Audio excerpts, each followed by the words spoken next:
అందరికీ నమస్కారం. ఇక్కడికి వచ్చేసిన మహిళలందరికీ మహిళా దినోత్సవ శుభాకాంక్షలు తెలియజేసుకుంటాను. అలాగే మన ఎన్టీఆర్ జిల్లా అధ్యక్షులు మన దేవినేని అవినాష్ గారు కార్యాలయంలో ఈరోజు మహిళా దినోత్సవ వేడుకలకి మన అవినాష్ గారు, సతీమణి అయిన సుధీర గారు, అలాగే మన డిప్యూటీ మేయర్ దుర్గా గారు, అలాగే మాజీ చైర్మన్ గారు, మా కార్పొరేటర్ గారు పుణ్యశీల గారు, అలాగే పార్టీ వివిధ విభాగాల్లో ఉన్న మహిళా పెద్ద నేతలందరూ ఈరోజు ఈ కార్యక్రమానికి రావడం జరిగింది. ఏదైతే అంతర్జాతీయ మహిళా దినోత్సవాన్ని ఈరోజు ఘనంగా వేడుకలు మహిళలు జరుపుకుంటున్నారు. కానీ మన ఆంధ్ర రాష్ట్రంలో మాత్రం మహిళలకి మహిళా దినోత్సవం జగన్ గారి గవర్నమెంట్లోనే పోయింది. జగన్ గారి గవర్నమెంట్ ఉన్నన్నాళ్ళు మనకి మహిళలకి సాధికారత కానీ మహిళ అభివృద్ధి కానీ జరగడం అన్నది మనం చూసాం. ఏ రోజైతే జగనన్న గవర్నమెంట్ పోయిందో ఆ రోజు నుంచి మహిళా సాధికారత అన్నది పూర్తిగా ఆంధ్ర రాష్ట్రంలో పుట్టుపడింది, భద్రత పుట్టుపడింది. ఈ రోజు ప్రతి ఒక్క మహిళ సొంతింటి కళ నెరవేరాలి, ప్రతి ఒక్క మహిళకి సొంతిల్లు ఉండాలన్న ఒక మంచి ఉద్దేశంతో జగన్మోహన్ రెడ్డి గారు ఒక సెంటు భూమి ప్రతి ఒక్క మహిళ పేరున ఉండాలని రిజిస్ట్రేషన్ చేయడం జరిగింది. మనందరికీ తెలుసు. వీధిన వాడన మనం టెంట్లు వేసి మరి కూర్చోబెట్టి ఏ మహిళకి ఇల్లు లేదు అని చెప్పి కూర్చొని రాయడం జరిగింది. ఈ రకంగా మహిళకి ఒక సెంటు భూమి అయినా ఉండాలి, తన పేరున తన సొంత ఇల్లు అంటూ ఉంటే ఆసరా అని, చేయూతని, చేదోడని, పెన్షన్ రూపాన, అమ్మఒడి రూపాన, విద్యా కానుక, ఇన్ని రకాలుగా మహిళలకి అండగా ఉంటే ఆ కుటుంబాన్ని మహిళ ఏదో ఒక రకంగా ముందుకు తీసుకెళ్తుంది అన్న ఒక మంచి ఉద్దేశంతో జగన్మోహన్ రెడ్డి గారు మహిళా సాధికారత కోసం చేయడం జరిగింది. ఈవెన్ మన రేషన్ కార్డులో కూడా మహిళలు ఇంటి పెద్దగా పెట్టడం జగన్మోహన్ రెడ్డి గారి ఆధ్వర్యంలో జరిగింది. ఇన్ని రకాలుగా చేసే నేను వచ్చి జగన్ గారి కన్నా ఇంకా బాగా చేస్తానన్నాము, లేకపోతే జగన్ గారు ఇచ్చిన పథకాల వల్ల మహిళలు గాని ప్రజలు గాని సోమరిపోతులు చేసేస్తున్నారు అని మాట్లాడిన వ్యక్తి పాకిస్తాన్ లాగా, లేకపోతే శ్రీలంక లాగా, లేకపోతే బంగ్లాదేశ్ లాగా ఆంధ్ర రాష్ట్రాన్ని జగన్మోహన్ రెడ్డి గారు ఇన్ని రకాల పథకాలు ఇచ్చేసి జనాలకి ఫ్రీ పథకాలు ఇచ్చేసి రాష్ట్రాన్ని అధోగతి పాలు చేస్తున్నారని చెప్పుకు తిరిగే చంద్రబాబు నాయుడు గారు ఎలక్షన్ ముందు ఏం చెప్పారు? జగన్మోహన్ రెడ్డి గారు ఇచ్చే ప్రతి ఒక్క పథకాన్ని నేను కంటిన్యూ చేస్తాను. మరి జగన్మోహన్ రెడ్డి గారు ఇస్తే బంగ్లాదేశ్ లాగా, శ్రీలంక లాగా అయిపోతే మరి నువ్విస్తే అవదా?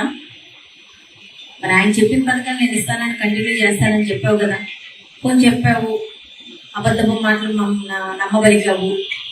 3,000 రూపాయలు జగన్ గారు పెన్షన్ ఇస్తే 4,000 ఇస్తానని అన్నావు, వచ్చావు 4,000 చేసావు కాదని అన్నా.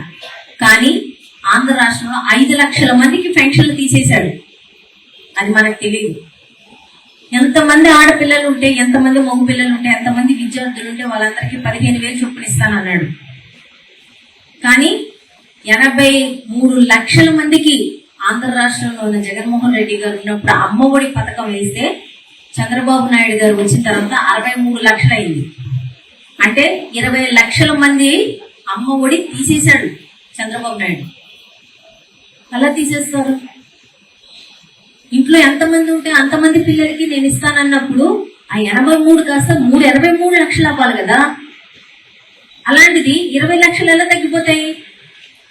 అంటే పిల్లలు తగ్గిపోయారా ఆంధ్ర రాష్ట్రంలోనా?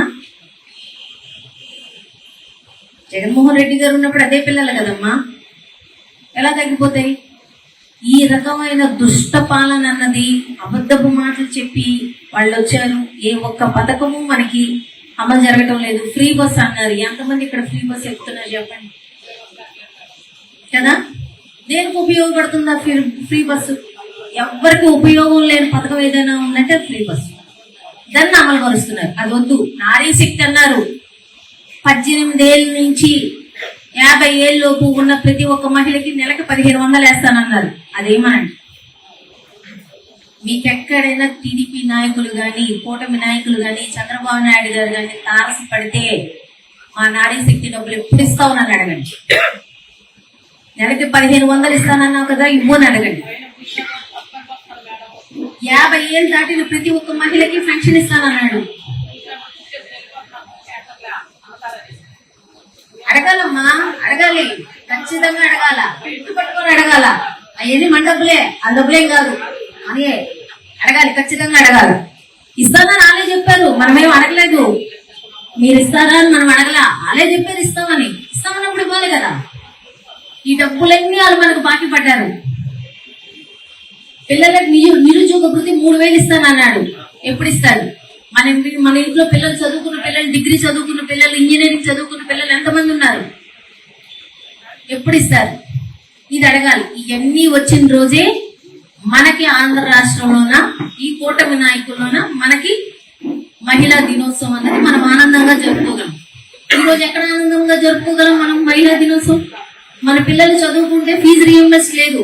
మన పిల్లల సర్టిఫికెట్ కాలేజీలోనే చెప్పటం లేదు. ఏమనంటే ఫీజు కట్టండి ఇస్తామంటున్నారు. మరి ఆ ఫీజు ఎవరు కడతారు? గవర్నమెంట్ దేనికి ఉంది? నేను కడతానని చెప్పే కదా వచ్చావు నువ్వు, మరి కట్టు.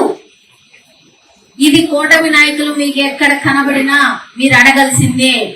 మీరే చెప్పారు, మీరు ఇస్తామని చెప్పారు, మేము మిమ్మల్ని నమ్మాము, ఖచ్చితంగా మీరు ఇవ్వాల్సిందే అని చెప్పి మనం అడిగిన రోజే మన మహిళా సాధికారత అన్నది మనకి దక్కుతుంది. మన మహిళా హక్కులు అనేవి మనకు దక్కుతాయి.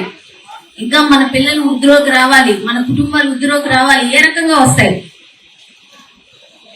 ఈ రకమైన సాయం గవర్నమెంట్ నుంచి ఇస్తాము అని వాళ్ళు వాగ్దానం చేశారు. బాబు వస్తే జాబ్ వస్తుంది అన్నారు. బాబు వచ్చాడు, లోకేష్ బాబు జాబ్ వచ్చింది, మనకి రావట్లా. ఖచ్చితంగా మనకి మన పిల్లలకు కూడా జాబ్ రావాలా. కాబట్టి ఖచ్చితంగా మనం కూటమి నాయకులు ఎక్కడ కనపడినా కానీ మనకి వాగ్దానం చేసిన ప్రతి ఒక్కటి మీరు ఎప్పుడు నెరవేరుస్తారు? నారీ శక్తి గుర్తుపెట్టుకోండి అమ్మా. మీ అందరూ అర్హులే. నెలకి 1500కి ఇప్పటికి 20 నెలల కాలం అయింది. 20 నెలల కాలం నెలకి 1500 మనకి బాకీ పడ్డారు. మొత్తం ఎప్పుడు తీరుస్తారు ఈ డబ్బులు అని ఖచ్చితంగా మీరందరూ అడగాల్సింది. ఓకేనా? సరే, ఇంకొకసారి మీ అందరికీ మహిళా దినోత్సవ శుభాకాంక్షలు.